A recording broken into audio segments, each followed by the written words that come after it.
اللہ الرحمن الرحیم۔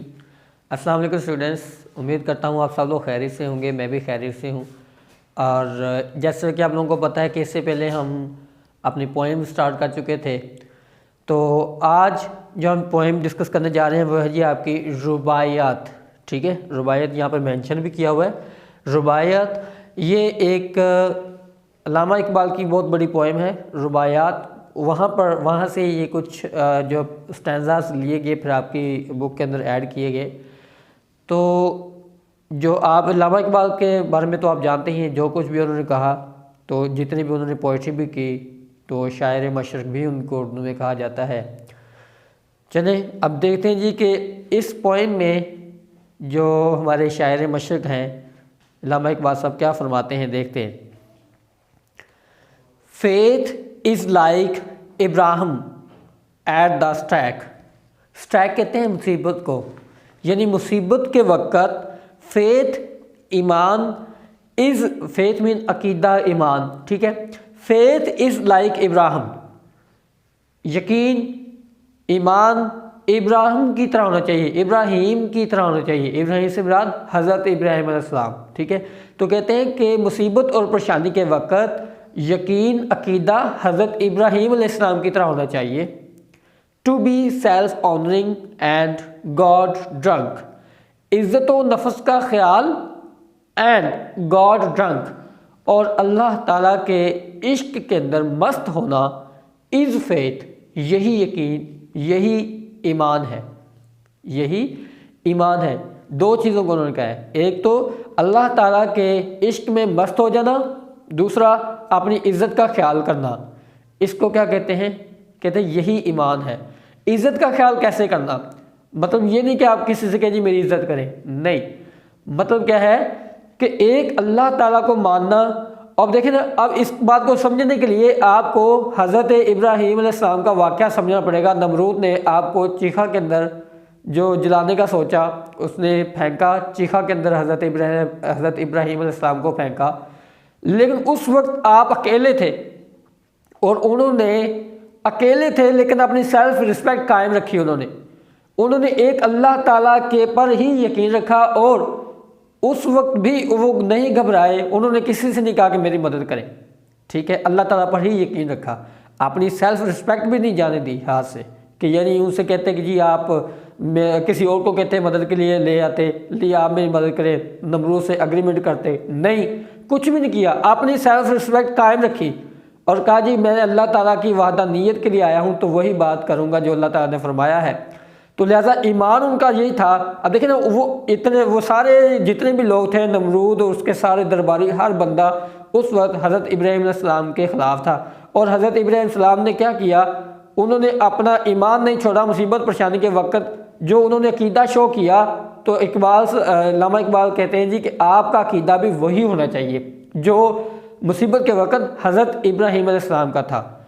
یعنی انسان کو عقیدہ کیا تھا کہ انسان کو اپنے جو سیلف رسپیکٹ رکھنی چاہیے، اپنی عزت و نفس کا خیال رکھنا چاہیے، اور اللہ تعالیٰ کے عشق میں مست ہو جانا چاہیے۔ اب دیکھیں نا، اللہ تعالیٰ کی محبت میں وہ اتنے مگن تھے، ان کو کوئی فکر نہیں تھی، وہ پھینک دیں جی جہاں مرضی پھینک دیں، ٹھیک ہے، تو ان کو کوئی پرواہ نہیں۔ پھر اللہ تعالیٰ نے بھی فرما دیا کونی بردوں و سلام، اے آگ ٹھنڈی ہو جا۔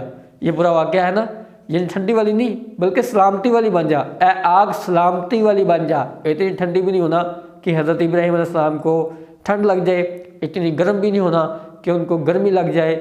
یہ تھوڑا سا واقعہ تھا، کونی بردوں و سلام، یعنی سلامتی والی بن جا۔ تو اللہ تعالیٰ نے بھی پھر یہ ارشاد فرمایا تھا آگ کو، یہ قرآن پاک کے اندر آیت بھی موجود ہے۔ تو یہ پورا واقعہ اس کی طرف اشارہ ہے کہ آپ کا، دیکھیں پوری دنیا آپ کے خلاف ہو چکی ہے حضرت ابراہیم علیہ السلام کے، لیکن پھر بھی کوئی فکر نہیں ہے ان کو، کسی سے اگریمنٹ نہیں کیا کہ جی آپ آئیں مجھے بچا لیں، میں آپ کے ساتھ ایسے اگریمنٹ کرنے کے لیے تیار ہوں، میں یہ کرنے کے لیے تیار ہوں، میں وہ کرنے کے لیے تیار ہوں، نو۔ انہوں نے کہا ان کی سیلف رسپیکٹ انہوں نے اپنی قائم رکھی، اور کیا کیا، اور اللہ تعالیٰ کے عشق میں مگن رہے، اللہ تعالیٰ کی محبت میں مگن رہے، اور دنیا کی کوئی پرواہ نہیں کی۔ تو مصیبت، اتنی بڑی مصیبت ان کے اوپر آئی، لیکن انہوں نے بالکل بھی وہ نہیں گھبرائے۔ تو اقبال یہاں پر فرماتے ہیں کہ آپ کا جو ایمان ہے، یقین ہے، وہ ویسا ہی ہونا چاہیے مصیبت کے وقت جیسا کہ حضرت ابراہیم علیہ السلام کا تھا۔ یہ 2 لائنوں کی میں نے تھوڑی سی ایکسپلینیشن بھی دی آپ کو ساتھ ساتھ. تو ایسے ہی آگے پڑھتے ہیں. اور ایک بات اور ذہن میں رکھیے گا، میں نے آپ کو پہلے بھی بتایا تھا کہ جب بھی ہم پوئم پڑھتے ہیں تو پوئٹری کی یہی خوبی ہوتی ہے کہ جو الفاظ ہوتے ہیں انہی الفاظ کا مطلب وہ نہیں ہوتا، بلکہ اس کے پیچھے کچھ اور مطلب ہوتا ہے الفاظ کا. ٹھیک ہے، تو ہم اس کو دیکھتے جائیں گے ساتھ ساتھ. ہیئر می، مجھے سنو. اب اقبال فرماتے ہیں، مخاطب ہو رہے ہیں ہم سے، اپنی قوم سے. ہم سے تو نہیں نہ ہو رہے، ہم تو پہلے ہی بڑے علامے ہیں، علامہ اقبال سے بھی بڑے علامے ہیں نا، ہم سے تو بالکل بھی نہیں ہو رہے. ہاں، وہ اس دور کے عوام سے مطلب کہ مخاطب ہو رہے تھے. میں زیادہ بات نہیں کروں گا، ٹھیک ہے نا. ہیئر می، وہ کہتے ہیں مجھے سنو. سب کے لیے ان کا قول ہے، آنے والی نسل کے لیے بھی، ہر بندے کے لیے، اس وقت کے دور، اس وقت کے لوگوں کے لیے بھی، نوجوانوں کے لیے بھی. تو وہ کیا وہ کہتے ہیں، اب یہاں پر کوئی پیغام دینا چاہتے ہیں. کہتے ہیں کہ ہیئر می، مجھے سنو. یو ہوم، تم جو، دس ایج وے سو کیپٹیویٹ، تم جو موجودہ دور کی تہذیب میں کھو چکے ہو. تم جو، سنو مجھے، تم جو موجودہ دور کی تہذیب میں کھو چکے ہو. اب یہ علامہ اقبال کہہ رہے ہیں، یعنی لوگوں سے مخاطب ہو کے کہہ رہے ہیں کہ مجھے سنو، میں تو توجہ کرو جو بات میں کہہ رہا ہوں. تم لوگ جو اس موجودہ دور کے اندر کھو چکے ہو، رنگینیوں میں کھو چکے ہو، اپنے مقصد کو بھول چکے ہو، آؤ ذرا میں تمہیں توجہ دلاؤں. کیا کہتے ہیں؟ کہتے ہیں کیا مقصد ہے، کس کی طرف توجہ دلانی ہے. نیکسٹ ورس دیکھیے، کہتے ہیں to have no faith is worse than slavery. To have no faith is worse than slavery.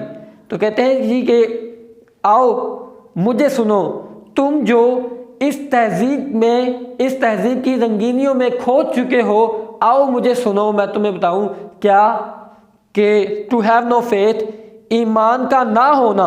To have no faith مطلب ایمان کا نہ ہونا از ورس دین سلیوری، غلامی سے بھی بدتر ہے.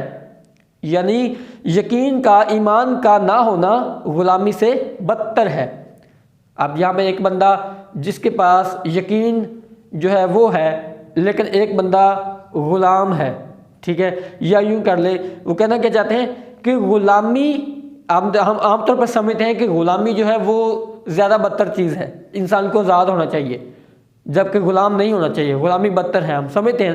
لیکن وہ اقبال کہتے ہیں کہ غلامی سے بھی بدتر ایک چیز ہے، وہ یہ ہے کہ اگر آپ ایماندار نہیں ہیں، اگر آپ کے پاس ایمان نہیں ہے، اگر آپ کے پاس آپ یقین نہیں کرتے اللہ تعالیٰ پر، اگر آپ ایک اللہ پر یقین نہیں کرتے، آپ اپنے مقصد کی طرف نہیں آتے، اللہ تعالیٰ کی وحدانیت کی طرف نہیں آتے، اللہ تعالیٰ کو مطلب کہ اپنے دین اسلام کی طرف اگر آپ نہیں آتے، اس کو فالو نہیں کرتے، تو اس سے بھی بری چیز ہے، پھر وہ غلامی سے بھی بری چیز ہے. غلامی تو بری ہے ہی، لیکن اگر آپ اپنے ایمان کی طرف نہیں آتے تو اس سے بھی بری یہ چیز ہے. ٹھیک ہے، تو اس لیے انہوں نے اب بتایا کہ آؤ میں تمہیں بتاؤں، تم جو اس رنگینیوں میں، موجودہ دور کی تہذیب کی رنگینیوں میں، موجودہ دور کی تہذیب میں کھو چکے ہو، آؤ میں تمہیں بتاؤں کہ ایمان کا نہ ہونا کیا ہے، بے یقینی جو ہے وہ کس سے بدتر ہے، وہ غلامی سے بھی بدتر ہے. بے یقینی غلامی سے بھی بدتر ہے. یہ چھوٹا سا لیسن انہوں نے دینا چاہا. یہ تھا ہمارا فرسٹ سٹینزا جو ہم نے کور کیا. اب دیکھتے ہیں جو نیکسٹ سٹینزا، یہاں پہ کیا فرماتے ہیں جی، میوزک آف فرینچ لینڈس. اب میوزک یہاں تھوڑا سا کریٹیکل سا ہے، ٹیپیکل ہے سینٹینس، دیکھیں ذرا. یہاں پہ وہ کہتے ہیں میوزک کا عام معنی ویسے ہوتا ہے موسیقی، اور اسٹرینج کا معنی ہوتا ہے عجیب، اور لینڈ کا معنی ہوتا ہے زمین. ٹھیک ہے، تو اگر ہم ویسے اس کی ٹرانسلیشن کریں سمپلی جو اوپننگ میننگ میں، تو وہ کیا بنے گا، وہ بنتا ہے جی کہ میوزک آف اسٹرینج لینڈ، جو عجیب ممالک، عجیب زمین کی موسیقی، یا عجیب ممالک کی موسیقی. حالانکہ اب یہ اس کا مطلب یہ نہیں ہوگا، ٹھیک ہے، کیونکہ میں نے آپ کو کہا تھا نا کہ اس کا جو میننگ کچھ اور ہوتے ہیں، ٹرانسلیشن اس کا کانسیپٹ کچھ اور ہوتا ہے، تو ہم کانسیپٹ کو زیادہ تر جب وہ ٹرانسلیٹ کرتے ہیں. تو یہاں سے مراد عرب کے ممالک ہیں، یعنی music of French lands with Islam fire. Fire کا معنی ویسے آگ ہوتا ہے، لیکن یہاں پہ روشنی کریں گے. ٹھیک ہے، بلینڈ کا معنی ہوتا ہے جڑا ہوا، کسی دو چیزوں کو توڑ کر جوڑ دینا، اس کو بلینڈنگ بولتے ہیں، بلینڈ. تو کہتے ہیں کہ عرب کے ممالک اسلام کی روشنی سے تابع ہیں، جڑے ہوئے ہیں، تابع ہیں. عرب کے ممالک، جب عرب کی سائڈ پر جائیں تو بہت سارے ممالک آتے ہیں، تو وہ سارے ممالک ایک دوسرے کے دشمن کیوں نہیں ہیں، زیادہ تر ایک دوسرے کے ساتھ جڑے ہوئے ہیں. کیسے جڑے ہوئے ہیں؟ اسلام کی روشنی سے منور ہیں. یعنی اللہ تعالیٰ پر یقین رکھتے ہیں اور وہاں پر خانہ کعبہ میں بھی وہ ادھر آتے ہیں، ٹھیک ہے، اور مکہ مدینہ میں بھی جاتے ہیں۔ تو اس طرح سے مسلمانوں کے پاس ایک پورا، وہ آگے یہ بھی بات کرے گا، علامہ اقبال آگے یہ بھی بات کریں گے، آگے لکھی ہوئی ہے کہ ان کے پاس ایک مرکز بھی ہے۔ تو لہٰذا مسلمان جو ہیں، جو عرب کے لوگ ہیں، وہ ان کی آواز ایک ہے، وہ ایک ہیں۔ کیسے ایک ہیں؟ کیونکہ وہ اسلام کی روشنی سے منور ہیں، وہ اسلام کی روشنی کو فالو کرتے ہیں، اسلام کی روشنی سے تابع ہیں۔ تو عرب کے ممالک اسلام کی روشنی سے تابع ہے۔ Music of strange lands with Islam fire blends, Islam کی روشنی سے عرب کے ممالک، عرب کے جو ممالک ہیں وہ تابع ہیں، روشن ہیں۔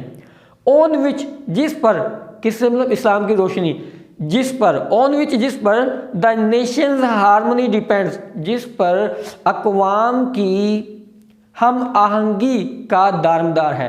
کہتے ہیں کہ ٹوٹل دونوں ورسز کی جو ٹرانسلیشن کچھ اس طرح سے ہوگی کہ عرب کے ممالک اسلام کی روشنی سے تابع ہیں، جس پر، اب جس پر سے مراد اسلام کی روشنی پر، جس پر جو اقوام کی ہم آہنگی کا دارمدار ہے۔ یعنی اگر آپ اسلام کی روشنی میں ہیں، آپ اسلام کو فالو کرتے ہیں، آپ اللہ تعالیٰ پر یقین رکھتے ہیں، تو اس طرح سے اسلام جو ہے وہ بھائی چارے کا بھی درس دیتا ہے، تو وہ سبھی کو جو ہے وہ ہم آہنگی کا درس دیتا ہے، تو سب کو مل جل کر رہنے کا چونکہ اسلام درس دیتا ہے۔ تو اس طرح سے یہ ایک، اس کا ہم جتنی بھی اقوام ہیں ان کا دارمدار اسی بات پر ہے کہ وہ اسلام کی طرف آئیں اور اسلام کی روشنی سے اپنے آپ کو منور کریں۔ تو اگر وہ اسلام کی روشنی سے منور ہیں تو پھر وہ کیا ہوں گے؟ وہ ایک دوسرے کے ساتھ مل جل کر رہیں گے، یعنی اسلام